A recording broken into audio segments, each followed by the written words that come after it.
किसी दलित पिछड़े पर अत्याचार होता है तो वो एक ही बात कहता है वीडियो बनाकर कि हमारी बात चंद्रशेखर भाई तक पहुंचा दो, आजाद समाज पार्टी भी मारती पहुंचा दो। साथियों, मेरी उम्र शायद इतनी नहीं, लेकिन कुछ लोग ऐसे वरिष्ठ कार्यकर्ता बैठे होंगे।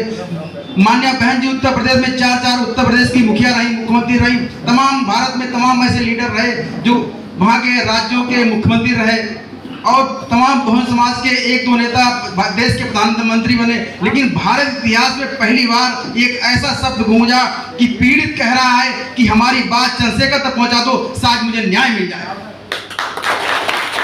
तो साथियों, ये क्रांति द्वारा फिर लिखी जाएगी। इस क्रांति में इस क्रांति की जिम्मेदारी सिर्फ विनोद गौतम की नहीं है, भीम आर्मी आजाद समाज पार्टी की नहीं है।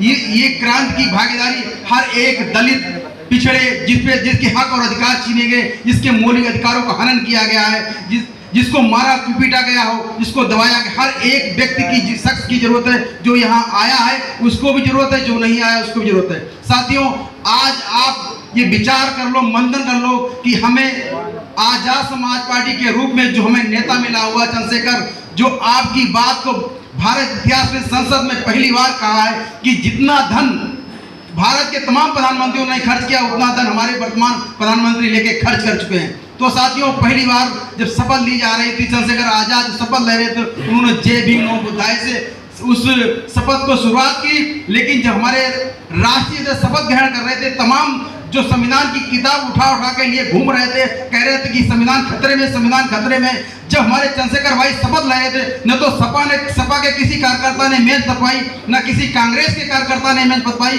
न एएमआई असदुद्दीन ओवैसी कार्यकर्ता के किसी मेज थपवाई। हमारे चंद्रशेखर आजाद ने शपथ ली, संविधान की शपथ ली और हमारी बात को बखूबी रखा।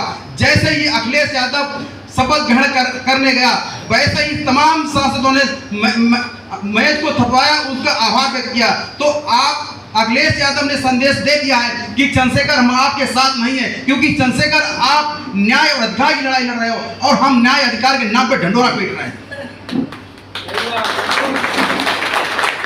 तो साथियों, ये बात खूब अच्छी तरह आपने दिमाग बैठा ली। जो संविधान को लिए घूम रहे वो संविधान के मानने वाले लोग नहीं है, क्योंकि वो पहले से इतने ज्यादा संपन्न हैं, उनके पास हर साधन सुविधा से पूर्णतः संबंध है संविधान से, और डॉक्टर अम्बेडकर से कोई लेना देना नहीं। क्योंकि एक मास्टर का बेटा आज मेहनत करके सांसद बना है, उसको आपकी पीड़ा पता है कि आपको आवश्यकता क्या है, कि आपकी जो आंखें पथरा गई है, चेहरा जो काले पड़ गए हैं, गाल जो काले पड़ गए हैं, उसको पता है कि आपके चेहरा और आंखें कैसे पथरा गई है। आपका असली मसीहा कांसी राम के बाद, डॉक्टर अम्बेडकर के बाद अगर कोई पैदा हुआ है वो चंद्रशेखर आजाद, जो आपका मसीहा के रूप में आया। मैं साथियों आपसे पुनः निवेदन कर रहा हूं, मैं हमारे कचेरी में लगभग 700 अनुसूचित जाति के अध्यक्षता हैं, लेकिन हमारी कचेरी में इकलौता चैम्बर हमारा है जिसमें डॉक्टर बाबा साहब अम्बेडकर की स्टेचू लगी हुई है। आज तक किसी ने लगा नहीं पाई, क्योंकि मैंने लिखा है कि मैं जो वकील बना हूं, मुझे डॉक्टर अम्बेडकर के संविधान के अनुच्छेद 12 से 35 के मूल अधिकारों की बदौलत मुझे वकील बनने का मौका मिला है। तो साथियों, आज आप यहाँ से पढ़ कर लो कि तमाम हम देखते हैं, विनोद गौतम जी अक्सर कहते हैं कि तुमने बूथ कमेटी ने गठित की नहीं की, तुमने सेक्टर कमेटी गठित नहीं की, तुमने विधानसभा अध्यक्ष नहीं बनाया। तो हमने देखते हैं कि लोग लापरवाही करते हैं, लेकिन मैं आपको बता देना साथियों चाहता हूं कि आपकी हालत वो हालत कर दी जाएगी जिसका आपको अंदाजा नहीं है। आपके पुरखों पर तो गंदी झाड़ू बांधी गई, मटके बांधे गए, लेकिन आपका हश्र वो किया जाएगा जिसकी आपने कल्पना नहीं की होगी। अगर समय रहते आप स्वाभिमान और सम्मान की जिंदगी जीना चाहते हो तो आपको विनोद गौतम से पहले आपको लिस्ट बनाकर ले आना पड़ेगा कि साहब मैंने ये विधानसभा की कमेटी है, ये बूथ की कमेटी मैंने गठित कर ली है। अगर आपको आपका जिला अध्यक्ष आपको बार बार कहता है कि आप फला अध्यक्ष ने आपने कमेटी क्यों गठित की, बूथ कमेटी क्यों नहीं गठित की, तो आपकी नाकामी फेलियर, इसके मतलब आप चंद्रशेखर को नहीं मानते, आप विनोद गौतम की बातों को नहीं मानते, इसके मतलब आप संविधान को नहीं मानते।